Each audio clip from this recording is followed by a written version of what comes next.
오늘은 개혁주의 5대 표어 중에 오직 성경에 대하여 첫 번째 시간을 가지도록 하겠습니다. 오늘 제목은 성경의 신적 기원과 영감성입니다. 성경이 권위를 갖는 근본적인 이유는 그 기록자가 인간일지라도 그 원 저자가 하나님이시기 때문입니다. 하나님께서 성령을 통해 기록자들에게 감동을 주어 하나님의 뜻을 오류 없이 기록하게 하셨다는 점이 핵심입니다. 오늘 우리는 우리 신앙의 가장 견고한 기초이자 인생의 유일한 등불인 성경이 과연 어디로부터 왔는가에 대해 함께 은혜를 나누고자 합니다. 우리가 매일 읽고 묵상하는 이 성경책은 겉모습만 보면 여느 책과 다를 바 없어 보입니다. 종이 위에 글자가 적혀 있고 가죽이나 천으로 덮여 있지요. 하지만 이 책 안에는 세상을 창조하신 창조주의 심장 박동이 담겨 있습니다. 오늘의 주제인 성경의 신적 기원과 영감성이라는 말은 조금 어렵게 들릴 수 있지만 사실 매우 감동적인 의미를 담고 있습니다.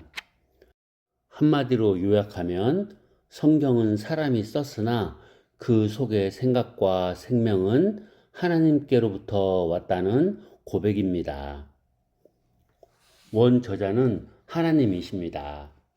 우리가 서점에 가면 수많은 책이 있습니다. 소설가는 자기 상상력을 동원해 글을 쓰고 과학자는 연구 결과를 기록합니다. 그러나 성경은 다릅니다. 성경의 기록자는 모세, 다윗, 베드로, 바울 등 약 40여 명에 달하는 사람들이지만 이들을 지휘하고 그들의 마음속에 하나님의 말씀을 심어주신 진짜 주인, 즉 원저자는 바로 하나님이십니다. 이를 이해하기 위해 악기와 연주자의 비유를 들어보겠습니다. 오케스트라에는 바이올린, 첼로, 플루트, 트럼펫 등 다양한 악기가 있습니다. 바이올린은 가늘고 섬세한 소리를 내고 트럼펫은 웅장하고 힘찬 소리를 냅니다. 각 악기마다 모양도 다르고 소리의 특색도 다릅니다. 하지만 훌륭한 지휘자가 그들을 지휘할 때 각기 다른 악기들은 하나의 아름다운 교향곡을 연주해냅니다. 성경도 이와 같습니다. 하나님께서는 왕이었던 다윗, 어부였던 베드로, 세관원이었던 마태, 학자였던 바울이라는 각기 다른 악기들을 선택하셨습니다. 그들의 성격도 다르고 학식도 달랐습니다. 그러나 성령이라는 위대한 지휘자께서 그들을 붙드셨을 때 그들의 입술과 손끝에서는 하나님의 구원이라는 하나의 웅장한 교향곡이 흘러나오게 된 것입니다. 그러므로 우리가 성경을 펼칠 때 우리는 단순히 고대 이스라엘의 역사를 읽는 것이 아니라 나를 향한 하나님의 음성을 듣고 있는 것입니다. 그렇다면 하나님께서는 구체적으로 어떻게 사람들에게 말씀을 기록하게 하셨을까요? 이를 설명하는 핵심 단어가 바로 영감입니다. 디모데후서 3장 16절은 이렇게 선포합니다. 모든 성경은 하나님의 감동으로 된 것으로. 여기서 하나님의 감동이라는 말은 하나님의 숨결이 불어 넣어졌다는 뜻입니다. 태초에 하나님께서 흙으로 사람을 빚으시고 그 코에 생기를 불어 넣으셨을 때 사람이 생명이 된 것처럼 하나님께서는 성경 기록자들의 마음속에 성령의 숨결을 불어 넣으셨습니다. 이것은 단순히 작가가 영감을 얻어 시를 쓰는 수준이 아닙니다. 하나님께서 친히 그들의 지성과 감성과 의지를 사로잡으셔서 하나님의 진리를 단 한치의 오차도 없이 기록하게 하신 초자연적인 역사입니다. 베드로후서 1장 21절은 이를 더 구체적으로 설명합니다.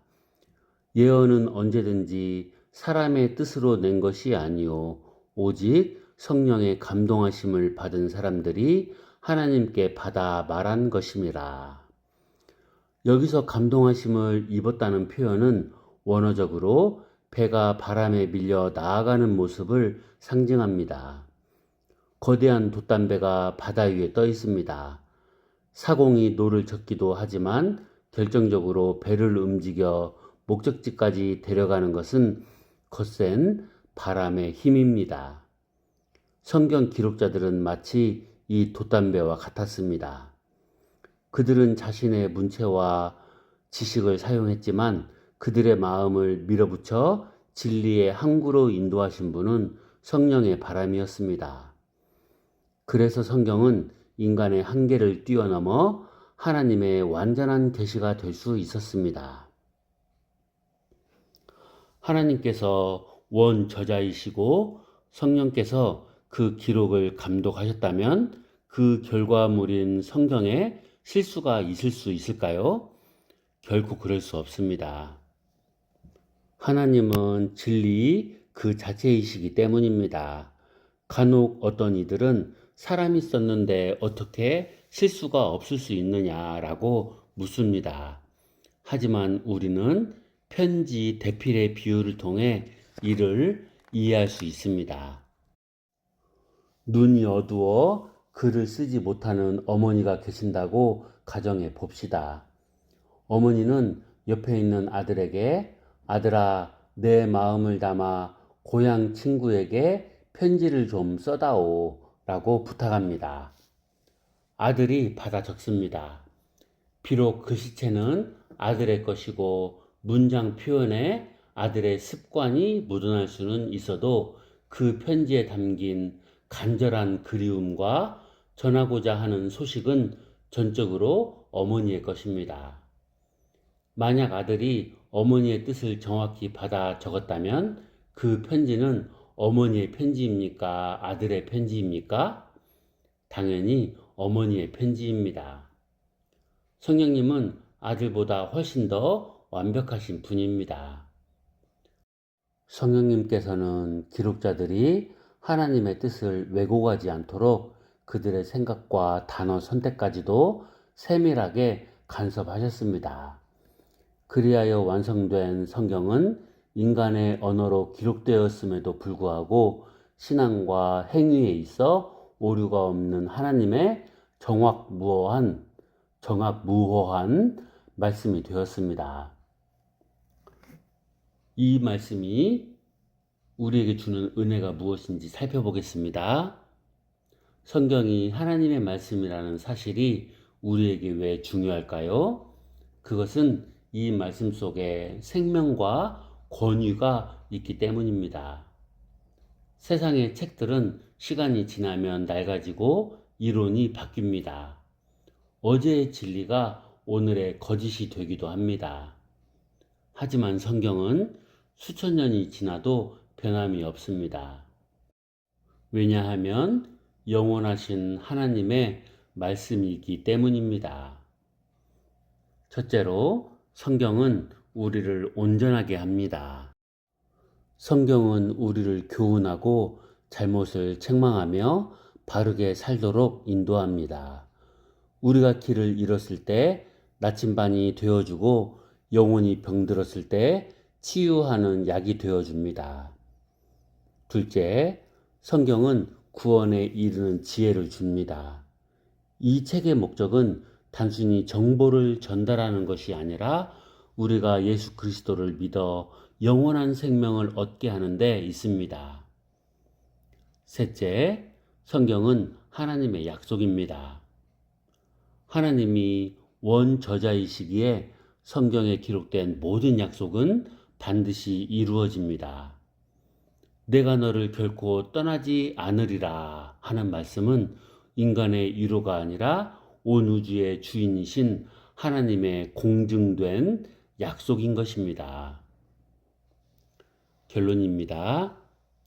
오늘 우리는 성경이 단순한 종이 뭉치가 아니라 하나님의 숨결이 깃든 거룩한 책인 것을 배웠습니다. 하나님은 성경을 통해 지금도 여러분에게 말씀하고 계십니다.